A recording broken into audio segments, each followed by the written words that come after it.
Hello everyone, जय हिंद। आप सबको पता है कि 15 अगस्त आई हुई है। 15 अगस्त हमारे सामने है। 7 अगस्त आज हो चुकी है और 15 अगस्त को क्या दिन था हम सबको ध्यान है। 15 अगस्त 1947 को हम स्वतंत्र हुए थे। भारत ने एक युग प्राप्त किया था और इसी के आधार पर हम 15 अगस्त को अपना स्वतंत्रता दिवस मनाते हैं। हालांकि 2 साल से हमारे सामने कंडीशन ये है कि बच्चे पार्टिसिपेट नहीं कर पा रहे हैं स्कूलों में। हर बार कल्चरल प्रोग्राम वगैरह होते और बहुत अच्छा लगता था, लेकिन अभी 2 साल से इसी कोरोना की कंडीशन के कारण ऐसा कुछ नहीं हो पा रहा है। फिर भी हम बहुत खुश हैं कि हम अपने स्वतंत्रता दिवस को मनाने जा रहे हैं। इसी के साथ आज मैं तुम्हारा चैप्टर जो पॉलिटिकल साइंस का है 12th क्लास में, समकालीन विश्व में जो हम चले हुए हैं, समकालीन विश्व की राजनीति में, उसमें हमारा जो 3rd चैप्टर चलेगा आज, समकालीन विश्व में अमेरिकी वर्चस्व। आज हमारा चैप्टर चलेगा अमेरिकी वर्चस्व, क्योंकि हमने शुरुआत में शीत युद्ध देखा, शीत युद्ध का अंत देखा, 2 ध्रुवीयता का अंत देखा और 2 ध्रुव का यानी 2 ताकतों में से एक ताकत जब अंत हो गया तो विश्व में एक ताकत रह गई और वो ताकत कौन सी थी? अमेरिका। और अब अमेरिका का विश्व में क्या वर्चस्व है समकालीन में, ये हमने इस चैप्टर में रीड करना है। हम इसमें सबसे पहले 3 कहानी लेते हैं। 3 कहानी में सबसे पहले आयशा की कहानी लेते हैं। आयशा एक लड़की है और जो बगदाद के, कहाँ? बगदाद के एक छोर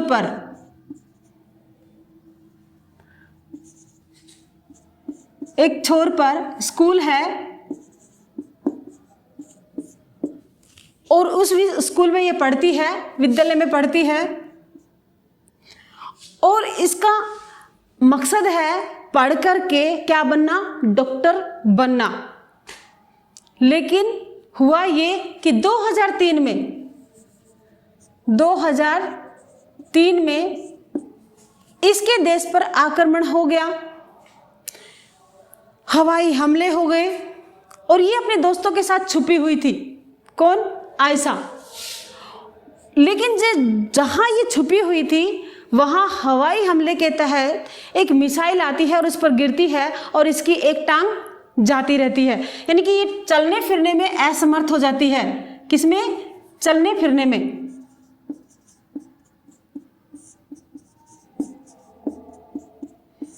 असमर्थ हो जाती है। परंतु इसका ख्वाब क्या है? डॉक्टर बनना।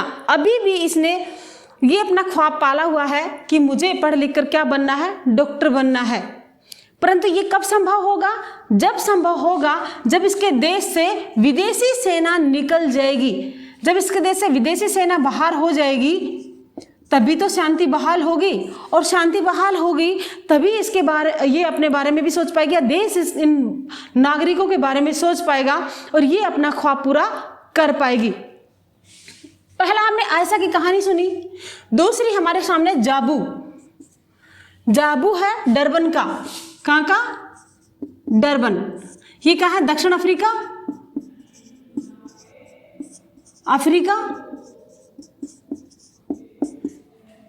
यह का है जाबू। और जाबू जो है एक कलाकार है, और कलाकार भी कैसा? पारंपरिक जनजातीय कलाकार, यानी कि जो इनकी पारंपरिक जनजातीय कलाकारी है उसका कलाकार है। पारंपरिक जनजातीय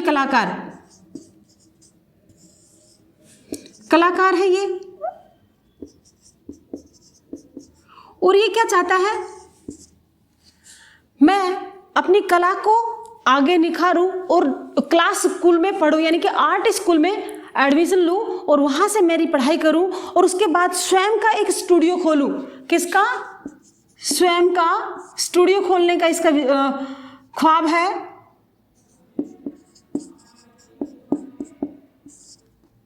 किसका? जाबू का। परंतु इसके पेरेंट्स क्या कह रहे हैं? इसके पेरेंट्स कह रहे हैं कि तू कलाकारी नहीं कर, कलाकारी को छोड़, MBA कर। क्या करो? MBA। और अभी MBA जो उनका पुश्तैनी धंधा है, पुश्तैनी व्यापार है, वो उसको आगे बढ़ाए, जो कि अभी मंदा पड़ा हुआ है। अब ये मंदा क्यों पड़ा? इसको आगे बढ़ाने के लिए इस पे प्रेशर डाल रहे हैं ताकि जाबू एमबीए करके अपने कारोबार को आगे ले जाए। 2 कहानी हमने देखी। तीसरी कहानी जो है आंद्रेई की। आंद्रेई जो है, आंद्रेई पर्थ, आंद्रेई पर्थ, और ये है ऑस्ट्रेलिया से, ऑस्ट्रेलिया में है।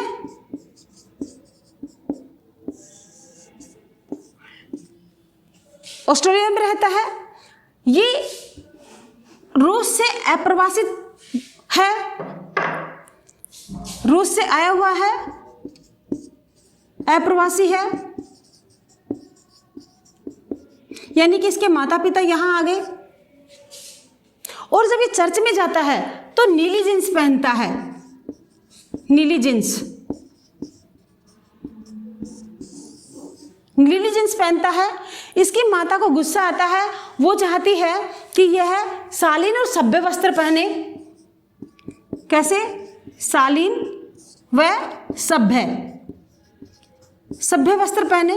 जबकि आंद्रेई क्या कहता है कि मैं जींस में, नीली जींस में कैसा महसूस करता हूं? स्वतंत्र महसूस करता हूं। तो जब इसकी माता लड़ती हैं तो उनके पिताजी कहते हैं कि आप अपने लेनिनग्राद के दिनों को याद कीजिए, क्योंकि ये पहले लेनिनग्राद में रहते थे माता पिता इसके, और लेनिनग्राद सोवियत संघ में, रूस में।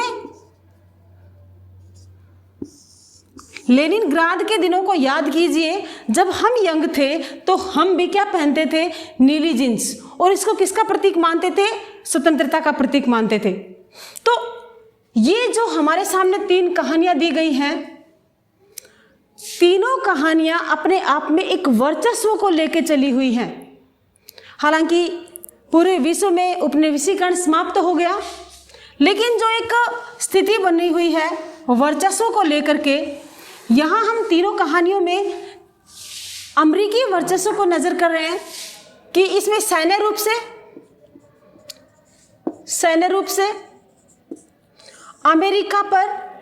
अमेरिका ने जो पूरे विश्व पर अपना कब्जा जमाया, सैन्य आधार पर बगदाद पर उसने अपने मिसाइल हमले से इसको तहस-नहस कर दिया। तो यहाँ हमें सैन्य इसका वर्चस्व नजर आता है, किसका? अमेरिका का।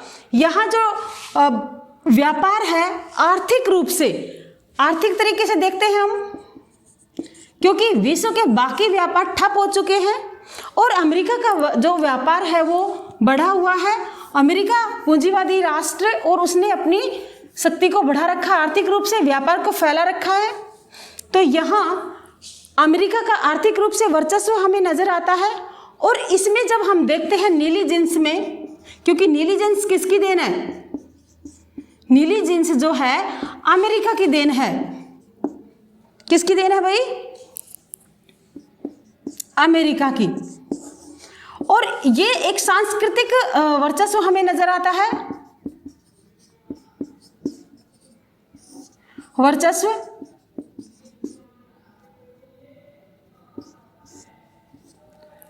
ये सांस्कृतिक रूप से हमें नजर आता है कि विश्व में अमेरिका का सांस्कृतिक रूप से कितना वर्चस्व है। तो तीनों कहानी के माध्यम से हमें आर्थिक, सैन्य और सांस्कृतिक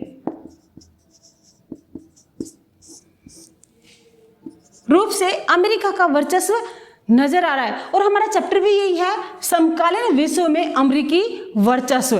तो आज हम हमारे इस चैप्टर में इन 3 कहानियों के माध्यम से जो हमने समझा, हालांकि तुम्हारे कुछ समझ में आ गया होगा कि विश्व पर आर्थिक रूप से अमेरिका का कब्जा है, सैन्य रूप से अमेरिका का कब्जा है, और सांस्कृतिक रूप से भी विश्व की संस्कृतियों को अमेरिका प्रभावित करता है। तो ये जो 3 हमने पॉइंट देखे, कहानियां देखी, इसके आधार पर आज हम हमारे इसी चैप्टर में अमेरिकी वर्चस्व का अध्ययन करेंगे। सबसे पहला हमारा है पॉइंट, नई आर्थिक व्यवस्था की शुरुआत। नवीन आर्थिक व्यवस्था की शुरुआत।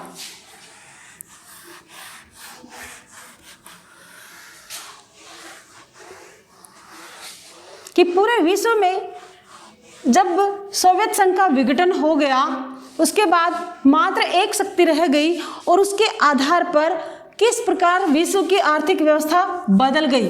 तो हम इसका हमारा जो पॉइंट है, नवीन आर्थिक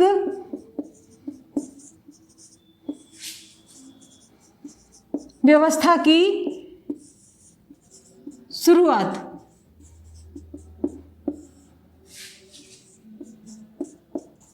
कि अमेरिका के वर्चस्व के आधार पर किस प्रकार नई अर्थव्यवस्था की शुरुआत विश्व में हुई। इस प्रकार नवीन आर्थिक व्यवस्था या नवीन विश्व की शुरुआत या नवीन विश्व की शुरुआत, नवीन विश्व की शुरुआत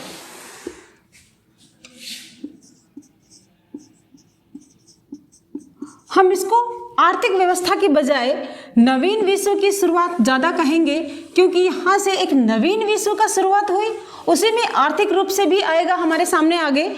इसको हम नवीन विश्व की शुरुआत कह सकते हैं। हुआ ये 1990 में, अगस्त 1990 में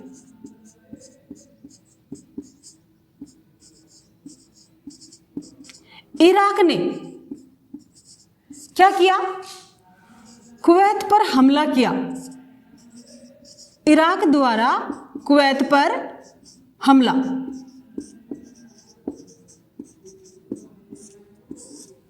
कब? अगस्त 1990 में। जब इराक ने कुवैत पर हमला किया और इस हमले में उसने तेजी से बढ़ाया इस हमले को और कुवैत पर कब्जा कर लिया। किस पर कब्जा कर लिया? कुवैत पर कब्जा कर लिया। और इससे बहुत ज़्यादा जनहानि हुई। संयुक्त राष्ट्र संघ जो अभी तक चुप बैठा था, इसने खूब प्रयास किया इराक को समझाने का, लेकिन इराक नहीं समझा, नहीं माना। अंत में संयुक्त राष्ट्र संघ ने यानी कि यूएनओ, क्योंकि विश्व अंतर्राष्ट्रीय संगठन है यूएनओ और इसकी स्थापना भी किसी के लिए हुई है, युद्ध न हो, विश्व में शांति बनी रहे, इसी के लिए इसकी स्थापना की गई है। और यूएनओ ने एक प्रस्ताव पारित किया इराक के खिलाफ ताकि इसको युद्ध करने से रोका जाए और कुवैत को आज़ाद कराया जाए। संयुक्त राज्य अमेरिका के नेतृत्व में, किसके नेतृत्व में? संयुक्त राज्य अमेरिका के नेतृत्व में 34 देशों की सेना ने, कितने देशों की सेना ने? हमारे लिए इंपॉर्टेंट है, 34 देशों की सेना ने किसके नेतृत्व में? संयुक्त राज्य अमेरिका के नेतृत्व में। संयुक्त राज्य अमेरिका के नेतृत्व में कितनी सेना? 6,60,000 सेना। कितनी सेना? 6,60,000 सेना ने मिलकर के किस पर आक्रमण किया? इराक पर आक्रमण किया।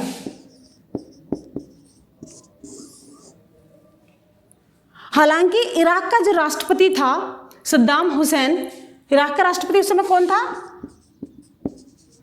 सद्दाम हुसैन। उसने ऐलान किया कि ये 100 जंगों की एक जंग होगी। किसके लिए? इराक पर हमले के लिए 100 जंगों की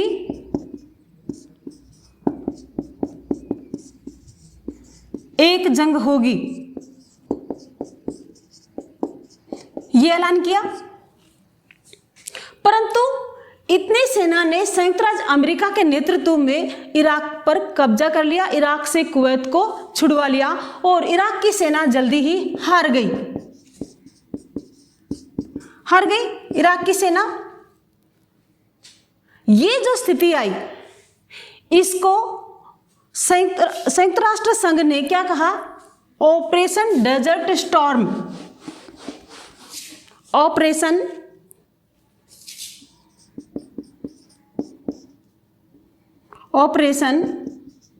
डेजर्ट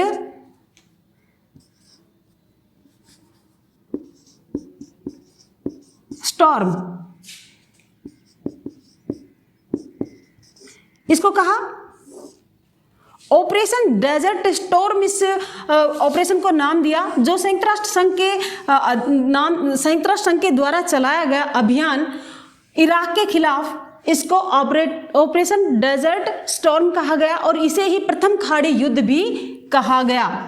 प्रथम खाड़ी युद्ध, क्योंकि अब तक संयुक्त राष्ट्र संघ पर जो एक लांछन लगाया जा रहा था कि ये जो ताकतवर देश है उनको कंट्रोल में नहीं कर पा रही है, यहाँ इसने ये कर दिखाया और इस प्रकार ये हुआ। और उस समय जो संयुक्त राज्य अमेरिका के राष्ट्रपति थे जॉर्ज बुश, कौन? जॉर्ज बुश, उन्होंने कहा कि जो ये व्यवस्था आई है संयुक्त राष्ट्र संघ के तहत, जो सुधार की व्यवस्था आई है, यही नई विश्व व्यवस्था है। अमेरिका के राष्ट्रपति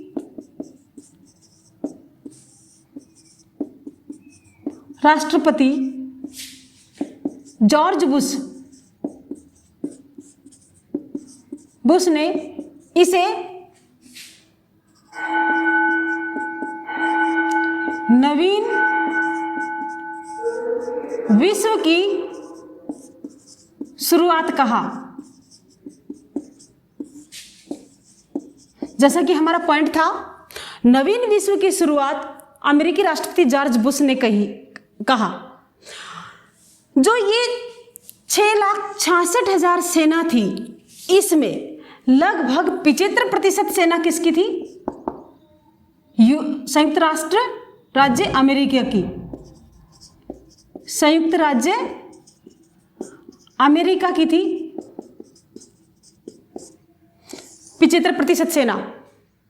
बाकी जो 34 देश थे, 33 बच गए, क्योंकि 34 देश में से एक तो अमेरिका हो गया। अब 33 देश की मात्र कितनी सेना थी? 25%। 33 देशों की मात्र 25% सेना थी और अकेले अमेरिका की 75% सेना थी और इसी का सेनापति था जो युद्ध का नेतृत्व कर रहा था। अब यहां हमें क्या नजर आता है? यहां हमें अमेरिका का सैन्य वर्चस्व नजर आता है, क्योंकि जो इराक पर हमला हुआ, उस हमले को अमेरिका ने अपने हमले का नाम दिया 1814 और 1941 वाले हमले का नाम दिया। क्योंकि 1814 में क्या हुआ था? क्योंकि जो संयुक्त राज्य अमेरिका देश बना वो कब बना? 1876 में, 1776, यानी कि 1814 में इसको 1814 की घटना कहा कि घटना के समान बताया और 1941 की घटना के समान बताया। दोनों को किस पर? इराक के द्वारा कुवैत पर हमले को। ये कहा कि किस प्रकार 1814 में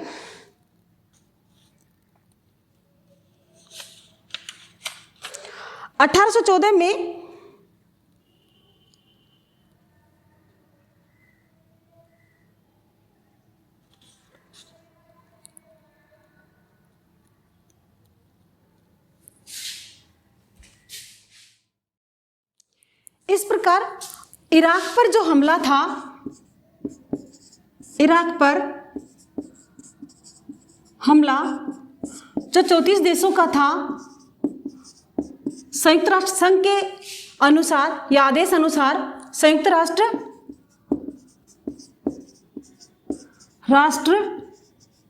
संघ के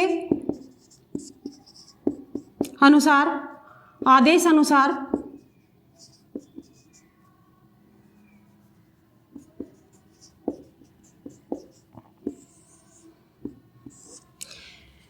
इस पर हमें साफ अमेरिका का सैन्य वर्चस्व नजर आ रहा है कि 75% सेना जो थी अमेरिका की थी और 25% सेना थी जो बाकी 33 देशों की थी,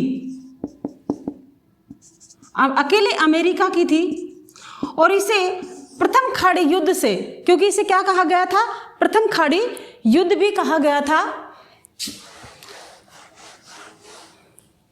प्रथम खाड़ी युद्ध,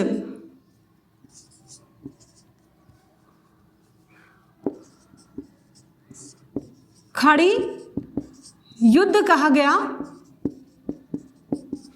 और इससे नजर आ गया था कि विश्व में जो सेना सबसे ज्यादा ताकतवर है या सैन्य हथियार जिसके पास हैं वो कौन है, संयुक्त राज्य अमेरिका।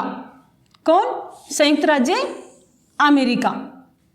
इस पर अमेरिका ने अपने इतने नवीन हथियार इस्तेमाल किए, नवीन हथियार इस्तेमाल किए जो दूसरे देशों के पास नहीं थे।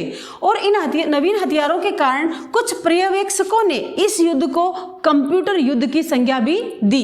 इस युद्ध को, प्रथम खाड़ी युद्ध को किसकी संज्ञा दी, कंप्यूटर युद्ध की, कंप्यूटर युद्ध की संज्ञा दी।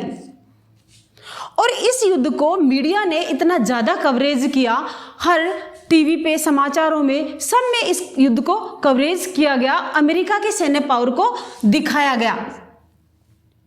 सबसे ज्यादा इसमें फायदा संयुक्त राज्य अमेरिका को हुआ। किस प्रकार, क्योंकि इसने जितना अपने इन हथियारों पर खर्च किया था, इस युद्ध में जितना खर्च किया था उससे ज्यादा इसने इससे मुनाफा कमाया। कैसे कि इसने अपने नवीन हथियारों का जो यहाँ ट्रायल दिखाया, एक तरह से इस्तेमाल करते हुए दिखाया, और उस आधार पर देश, जो विभिन्न देश थे, उन्होंने इन हथियारों को खरीदने के लिए अमेरिका से संबंध बनाए या अमेरिका से इन हथियारों को खरीदा। तो यहाँ हमें जो प्रथम खाड़ी युद्ध हुआ था या इराक पर जो हमला हुआ था, इराक की सेना किस प्रकार, लोगों ने टीवी पर देखी कि कैसे इसके हथियारों से, किसके हथियारों से, संयुक्त राज्य अमेरिका के हथियारों से इराकी सेना धराशायी हो गई। और इन जो अमेरिका की सेना थी वो मजबूत नजर आई, उसके सहजो सामान, सेना का जो सामान था वो मजबूत नजर आया, और यहाँ अमेरिका को फायदा हुआ। तो जो नवीन विश्व व्यवस्था की शुरुआत थी उसमें अमेरिका के जो सैन्य वर्चस्व हमें नजर आया इस इराक युद्ध में या प्रथम खाड़ी युद्ध में। इसको संयुक्त राष्ट्र संघ ने क्या नाम दिया, ऑपरेशन डेजर्ट स्टॉर्म। इसको पर्यवेक्षकों ने क्या नाम दिया, पर्यवेक्षक मतलब जो निरीक्षण करता थे, जिन्होंने देखा इसकी सारी बारीकी से इस युद्ध का निरीक्षण किया, उन्होंने इसको कंप्यूटर युद्ध की संज्ञा दी। इस प्रकार आज ही हमारा पॉइंट यही समाप्त होता है। अगला पॉइंट जो है हम अपने आने वाली वीडियो में करेंगे। तब तक के लिए जय हिंद, जय भारत।